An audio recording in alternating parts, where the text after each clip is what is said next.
किनारी असलेली कांदळवने ही नैसर्गिक प्रतिरोधक किंवा भिंतीसारखे काम करतात. त्यांच्यामुळे समुद्र किनाऱ्याची होणारी झीज कमी होते. ही कांदळवनं समुद्रावरून येणाऱ्या वादळाच्या वाऱ्याचा वेग कमी करायला मदत करतात. यांच्या मदतीनं उथळ पाण्यातील जलचरांचे जीवनचक्र सुरक्षित राहते, ज्यात मासे, शिणाने, कालव आदीचा समावेश असतो. तुम्हाला सांगितलं तर आश्चर्य वाटेल, पण जशी जमिनीवर शेती करता येते तशीच ती समुद्रातही करता येते. याला म्हणतात अक्वाकल्चर किंवा मत्स्य शेती. या मत्स्य शेतीत मासे, कालव, कोळंबी तसेच शिनाण्याच्या शेतीचा अंतर्भाव होतो. मत्स्य शेती तळ्यात, खाडीत किंवा समुद्रातही करता येते. अथांग पसरलेला समुद्र कुठल्याही जंतुनाशकाचा वापर न करता पीक वाढू देतो आणि सगळ्यात महत्त्वाचं म्हणजे सतत होणारा मानवी हस्तक्षेप पूर्णपणे थांबवतो, ज्याला आजच्या भाषेत ग्रीन लिव्हिंग किंवा नैसर्गिक जगणं म्हणतात. ते या शेतीत सहज शक्य होतं. युरोप, अमेरिकेत आज मोठ्या प्रमाणात ही समुद्र शेती केली जाते. भारतात आणि त्यातही आपल्या महाराष्ट्रात ही मत्स्य शेतीची कल्पना कांदळवन कक्ष आणि कांदळवन प्रतिष्ठान महाराष्ट्र यांच्या अथक प्रयत्नांनी गेल्या काही वर्षात चांगलीच रुजू पाहते. खेकडा पालन असो, शिनाणे पालन असो किंवा कालवे पालन असो, श्री पद्धतीचे बात असो आणि मँग्रोव्ह आधारित निसर्ग पर्यटन असो, असा वेगळं भाग आहे त्याच्यामध्ये. त्याच्या आधारित उपजीविकाचा कार्यक्रम आपण राबवले होते. त्याच्या यशस्वी बघून आता नव्याने एक ग्रीन क्लायमेट फंड हा 2019 पासून 2025 पर्यंत हा 6 वर्षासाठी स्पेशल प्रोजेक्ट सुरू झालेले होते. आणि ह्याच्यामध्ये एकूण 3 राज्य आहे. एक आंध्र प्रदेश, दुसरा ओरिसा, तिसरा महाराष्ट्र. याच्यामध्ये केंद्र शासनाने महाराष्ट्राला हा कांदळवन कक्षा हा स्पेशली निर्मित झालेला कक्षा हा मँग्रोव्ह कन्झर्वेशनसाठी म्हणून हा नोडल ऑफिस म्हणून त्यांनी डिक्लेअर केलं होतं. असा 4 जिल्ह्यामध्ये 10 लँडस्केप पॉकेट्स आपण आयडेंटिफाय केलेले. त्या 10 पॉकेट्समध्ये हा स्कीम 2019 पासून 2025 पर्यंत आपण हा राबविण्यात येत आहे. शिनाणे तसंच कालव हे किनारपट्टीवरील लोकांच्या जेवणाचा भाग फार पूर्वीपासून आहे. मात्र नैसर्गिक अधिवासात वाढणारे शिनाणे किंवा कालव हे वेचायला कठीण असतात. पण जर का या कालवांची तसंच शिनाण्याची शेती केली तर मात्र एक निश्चित पीक आपल्याला मिळू शकतं. यांचा उत्पादन खर्च फार नाही, मात्र यापासून येणारे उत्पन्न आणि त्यापासून होणारा लाभ प्रचंड आहे. या शेतीमुळे एक शाश्वत उत्पन्नाचा स्रोत उपलब्ध होतो, शिवाय पर्यावरणाचं देखील रक्षण होतं. आता आपल्याला प्रश्न पडला असेल, ही शेती करायची कशी? या व्हिडिओतून आपण तेच शिकणार आहोत.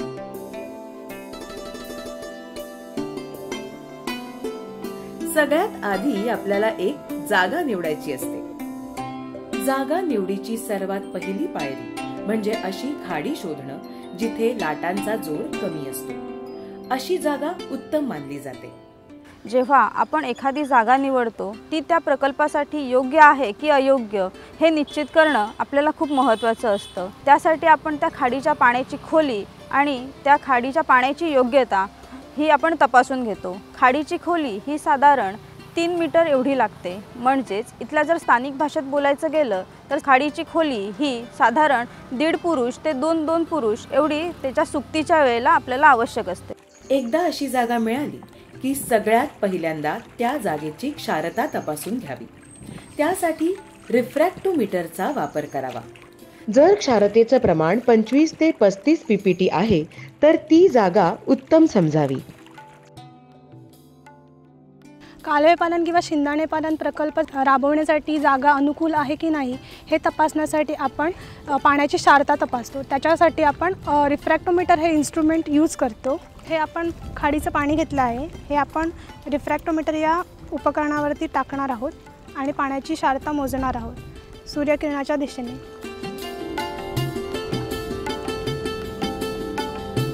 तर सध्या पाण्याची क्षारता ही 35 एवढी आहे. तर हे प्रकल्प राबवण्यासाठी आपल्याला 25 ते 35 एवढी क्षारता आवश्यक असते. 15पेक्षा कमी क्षारता असेल तर ती जागा आपल्या प्रकल्प राबवण्यासाठी अनुकूल नसते. शिणाने किंवा कालवं हे संवेदनशील जीव आहेत. जर पाण्याची क्षारता खूप कमी असेल तर त्यांच्या वाढीवर परिणाम होऊ शकतो. म्हणूनच पावसाळा संपल्यावर शिणाण्याची शेती करण्याचा योग्य हंगाम असला तरी जोपर्यंत क्षारतेचं प्रमाण 20 पीपीटीच्या पुढे होत नाही तोपर्यंत लागवड टाळावी. आता दुसरा महत्त्वाचा घटक म्हणजे पाण्याचं तापमान 26 ते 32 डिग्री असणं आवश्यक आहे. त्यापेक्षा जास्त किंवा कमी झाल्यास त्याचा परिणाम शिणाने किंवा कालव्यांच्या वाढीवर होतो.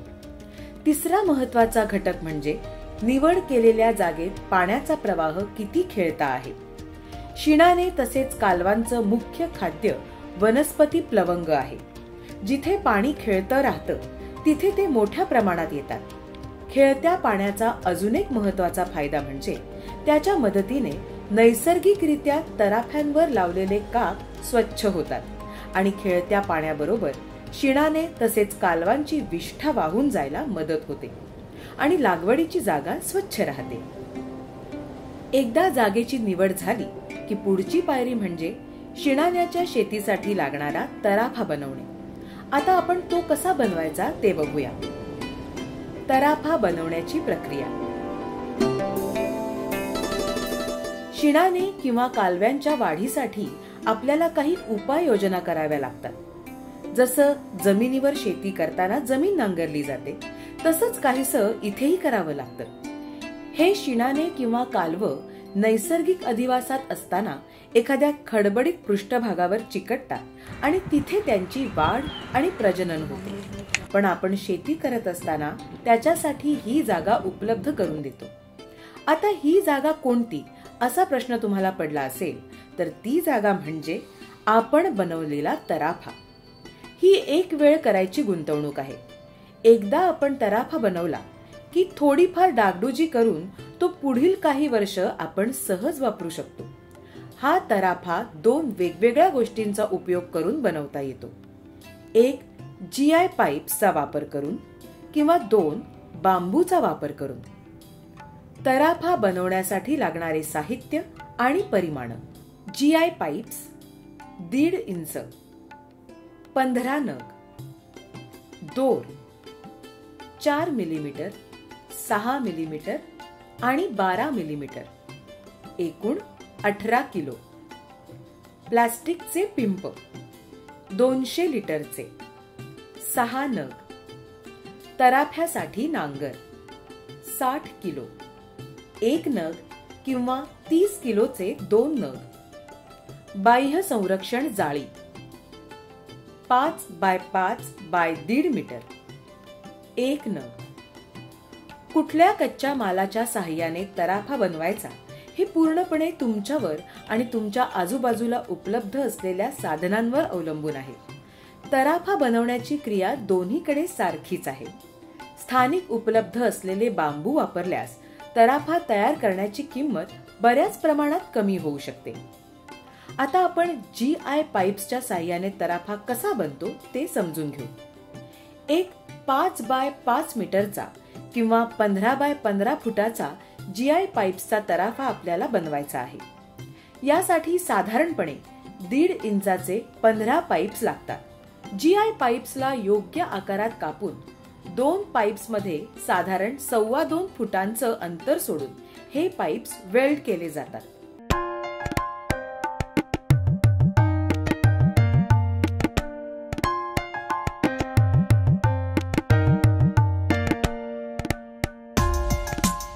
त्यानंतर विविध जाडीचे दोर साधारणपणे 18 किलो लागतात. यात 4 मिलीमीटर, 6 मिलीमीटर आणि 12 मिलीमीटर जाडीच्या दोरांचा समावेश होतो. तराफा पाण्यात तरंगत ठेवण्यासाठी 200 लिटरचे 6 प्लास्टिकचे पिंप लागतात आणि 5 गुणिले 5 गुणिले 1.5 मीटरची एक बाह्य संरक्षण जाळी बसवावी लागते.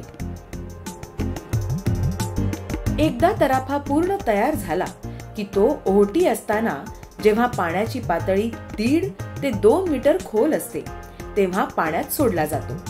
तराफा पाण्यात स्थिर राहावा म्हणून 60 किलोचा एक नांगर लागतो किंवा 30-30 किलोचे 2 नांगर देखील वापरता येतात. हे तराफे नोव्हेंबर-डिसेंबर महिन्यात लावले जातात. लक्षात ठेवा, तराफे पाण्यात लावण्याआधी पाण्याची क्षारता आणि तापमान तपासून मगच तराफा लावावा. चला, आता आपली जागा निवडून झाली आहे. आपल्या जवळ आपला तराफाही तयार आहे. पाण्याची क्षारता आणि तापमानही योग्य आहे. आता आपल्याला ठरवायचं आहे, आपण कालवांची शेती करणार की शिनाण्याची. तर आधी आपण समजून घेऊ कालवांची शेती कशी करतात ते. यासाठी ज्या प्रजातीचा आपण उपयोग करणार आहोत तिचं नाव आहे क्रॅसोस्ट्रिया मद्रासेन्से. कालवांची शेती.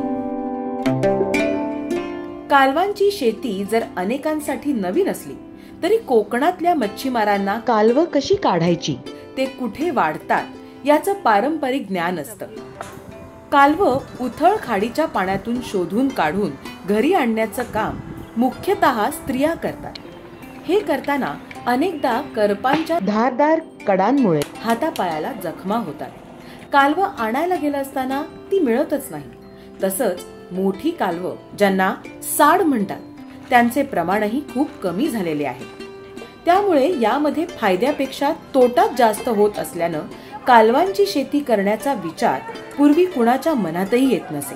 पण आता ही परिस्थिती बदलली आहे. अनेक लहान मोठ्या खेड्यात कालव शेतीचे प्रयोग यशस्वीपणे राबवले जात आहेत. तुम्हाला पण या उपक्रमाचा हिस्सा व्हायचा आहे का?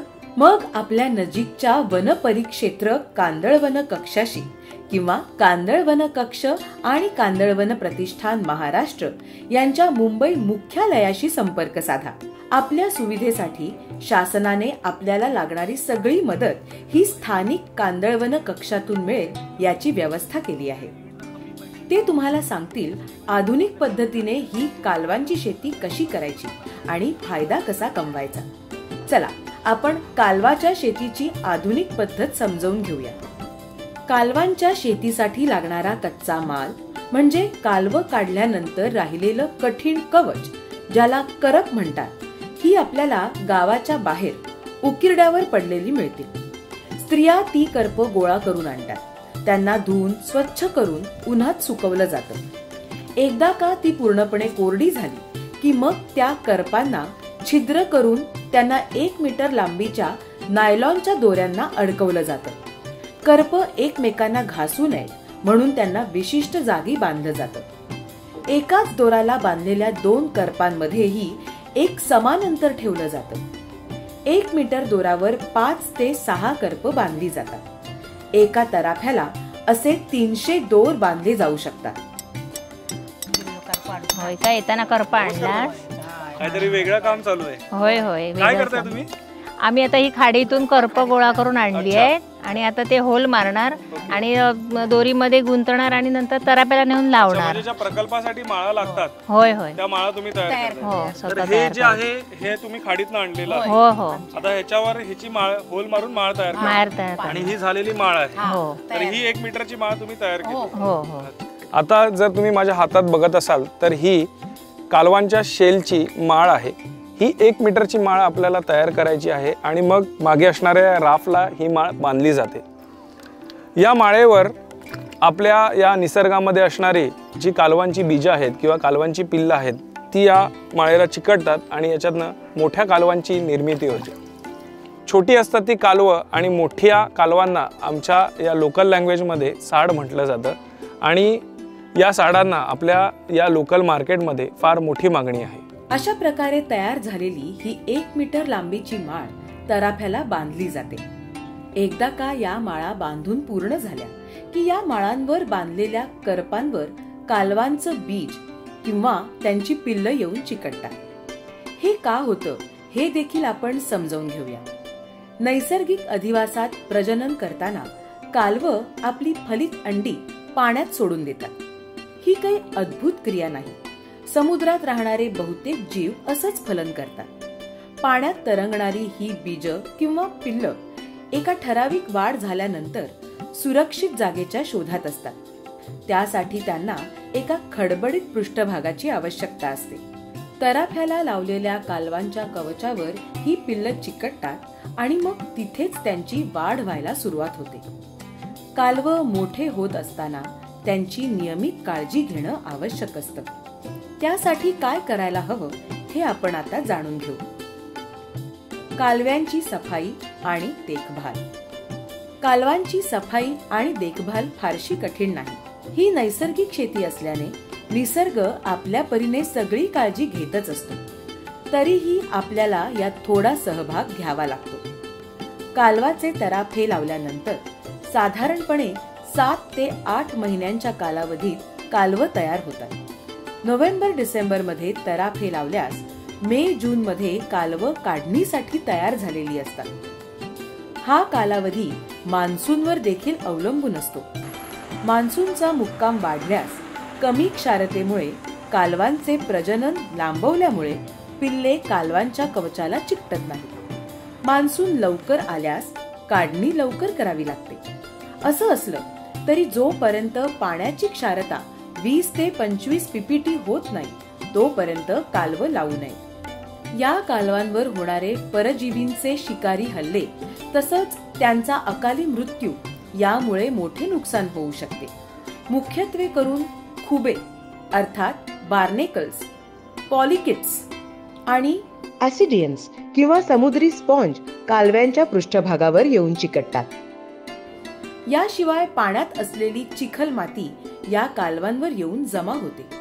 त्यामुळे त्यांची वनस्पती प्लवंग खाण्यासाठी होणारी उघडझाप कमी होते. त्याचा परिणाम त्यांच्या वाढीवर होतो.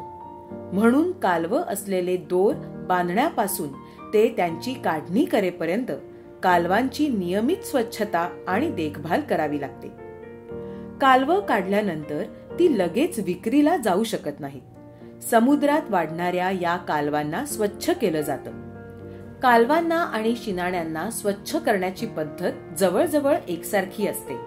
त्याला इंग्रजीत डेप्युरेशन म्हणतात. यात काय करतात ते आता आपण पाहूया. दोरावरून काढलेले शिनाणे किंवा कालवं वाहत्या समुद्राच्या पाण्याखाली 24 तास ठेवली जातात.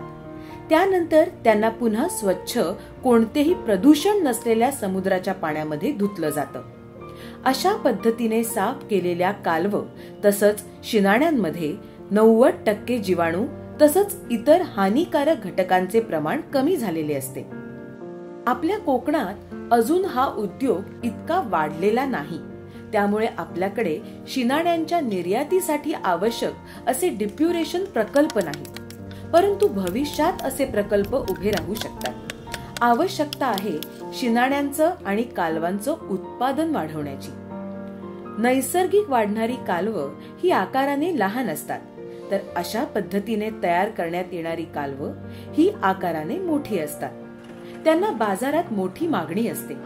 बहुतेक वेळी ही कालवं तसेच शिनाणे विक्रीसाठी तयार होण्याआधीच त्यांची आगाऊ मागणी नोंदवली जाते. या ज्या कालव्याच्या माळा आहेत या आपण नोव्हेंबरमध्ये लावल्या होत्या या तराफ्यावर, आणि आता आपण या कालव्याचा आकार बघू शकतो. हा या प्रकारे आकार झाला आहे. अजून यानंतर 2 ते 3 महिन्यामध्ये म्हणजेच पावसाच्या आधीपर्यंत आपण हे विक्री योग्य होतील आणि आकार वाढल्यामुळे आपल्याला त्यातून चांगलं उत्पन्नही मिळेल किंवा आपल्या बचत गटाला चांगलं उत्पन्न मिळेल. यामधून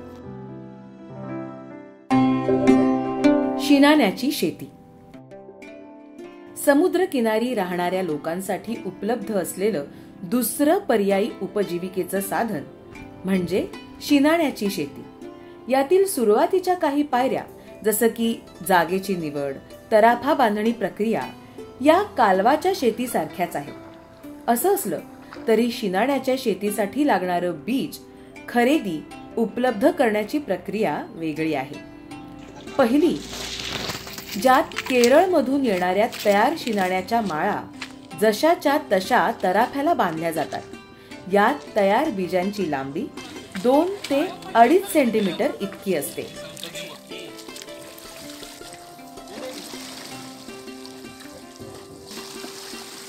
दुसरी पद्धत म्हणजे आपण ती माळ स्वतः बनवणं. यासाठी एक 12 मिलीमीटरची काथ्याची किंवा नायलॉनची दोरी घ्यावी. काथ्याचा दोर पर्यावरण पूरक आहे, शिवाय त्याला शिणाने फार सहजरित्या चिकटतात. आता एक गॉज किंवा ज्याला आपण बँडेजची पट्टी म्हणतो ती घ्या. काथ्याचा दोर मध्ये ठेवून दोन्ही बाजूने शिणाण्याचं बीज टाकून ती पट्टी सुई दोऱ्याने शिवून टाका. आता हे शिवलेले दोर तराफ्याच्या साहाय्याने बांधावे. बीज स्वतःला दोऱ्याशी बांधून घेतात आणि तरंगत्या अवस्थेत पाण्यात जलद गतीने वाढतात. एका दोरावर किती बीज लावायचं याचंही गणित आपण समजून घेऊया. साधारणपणे एका दोरावर 150 शिणाने लावता येतात किंवा वजनात 800 ते 1000 ग्रॅम भरतील इतके.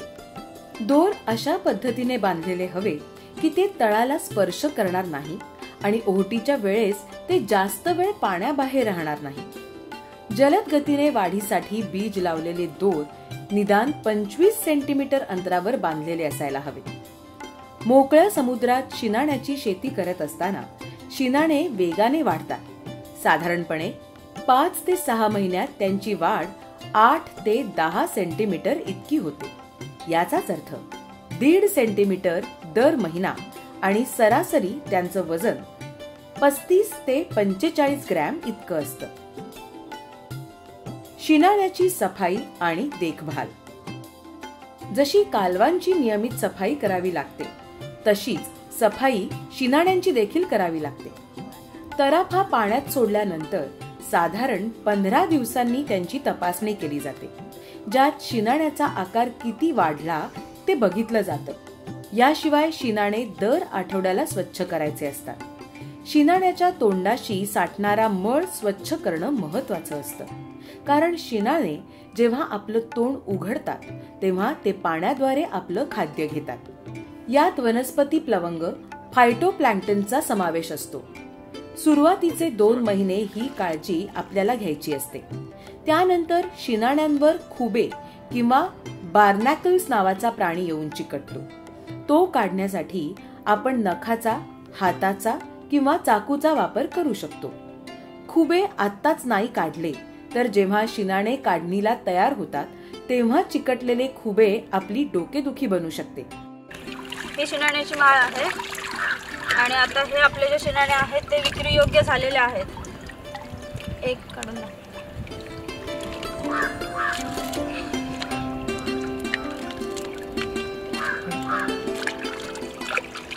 आपण आता साफ करून घेतोय काढून.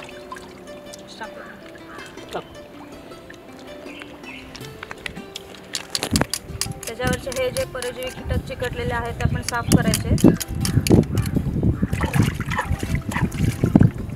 साधारण आता हा एक शिणाणा आहे तो 8 सेंटीमीटर पर्यंतची वाढ झालेली आहे आणि आता आपण हा विक्री योग्य आहे, आपण तो विकू शकतो. हा 5 महिन्यांचा प्रकल्प आहे. नोव्हेंबर ते डिसेंबर मध्ये प्रकल्प सुरू करणं गरजेचं असतं. मे महिन्यापासून विक्री शक्य आहे. पावसाळ्यात कमी क्षारतेमुळे गोड्या पाण्यात शिणाणे फार काळ राहू शकत नाही. याचं कारण शिणाण्यांना आवश्यक असलेले वनस्पती प्लवंग कमी झालेले असतात. त्यामुळे या शेतीचा वेळ फार छोटा आहे. खाडी क्षेत्रातल्या शेतीत 5 महिन्यात शिणाणे 7 ते 9 सेंटीमीटर वाढतात, तर सरासरी त्यांचं वजन 35 ते 40 ग्रॅम इतकं असतं. एका दोरातून साधारण 10 ते 12 किलोचं उत्पन्न घेता येतं. पावसाळ्यात जेव्हा मच्छीमारी बंद असते तेव्हा शिणाण्यांना चांगली मागणी असते. लगतच्या गोवा राज्यात शिणाण्यांना मोठी मागणी आहे. तिथे यांच्यापासून अनेक चविष्ट पदार्थ बनवले जातात.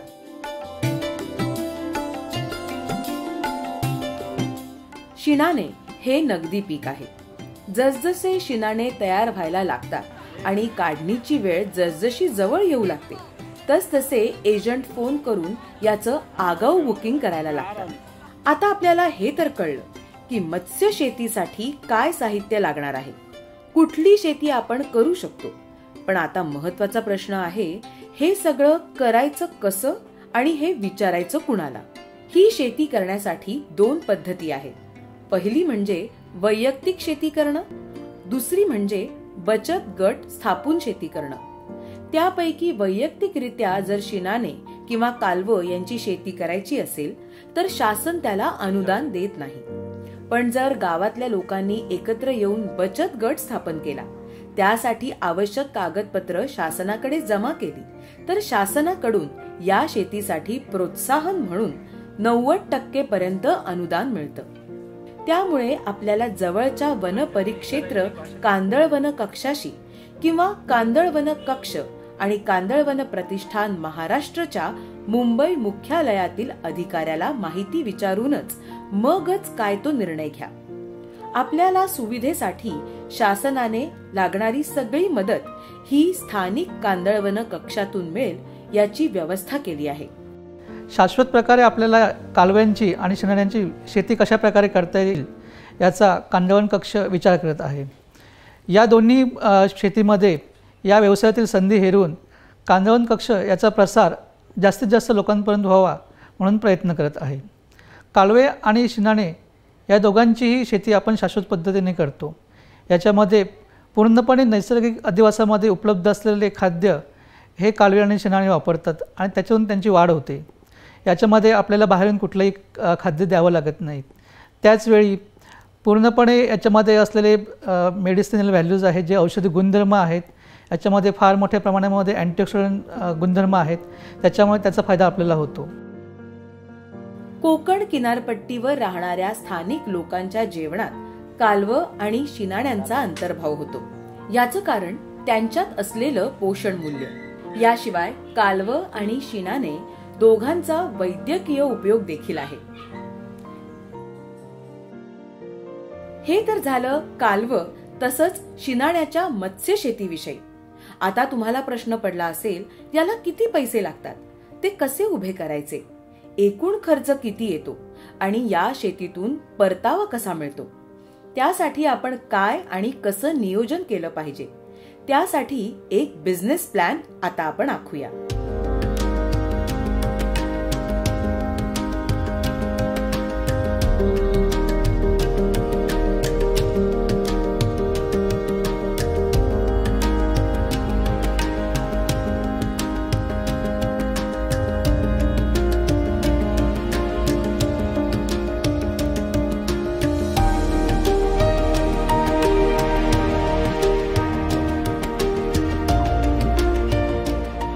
कमीत कमी उत्पादन खर्चात जास्तीत जास्त उत्पादन देणारी ही शेती आहे.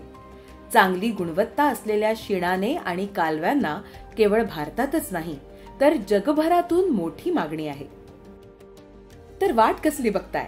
आजच संपर्क करा आपल्या जवळच्या वन परिक्षेत्र कांदळवन कक्षाशी आणि स्वतःसाठी आणि स्वतःच्या कुटुंबासाठी खुला करा शाश्वत जगण्याचा मार्ग.